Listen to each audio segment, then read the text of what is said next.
नासिक के येवला तालुका में कुसमाड़ी, कुसूर और आसपास के क्षेत्रों में हुई बेमौसम बारिश को और ओलावृष्टि से प्याज की फसल को भारी नुकसान हुआ है। तेज बारिश और बर्फबारी के कारण खेतों में तैयार फसल पूरी तरह से बर्बाद हो गई।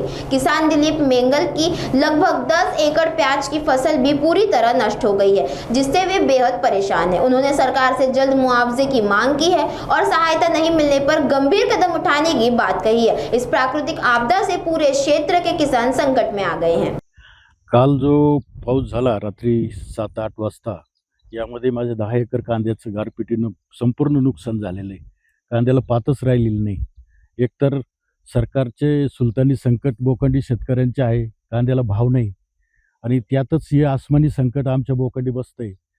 खरं तर कोणत्या देवाकडे मागणी मागावं का सरकारकडे मागावं का देवाकडे मागावं, दोघंही आज आमच्यावर कोपले आहे आणि यातून काहीतरी सरकारने मार्ग काढावा. शेतकरी कसं काय उजरल? आज मजुरी 500 रुपये नुसते रोजंदारी मजुराची झालेली आहे.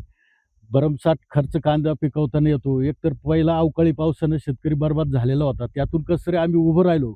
थोडंफार पोटाकरता करावं लागतं म्हणून उभं राहतो शेतकरी आणि त्यातच हे आसमानी संकटानं फार बरबाद करून टाकलं.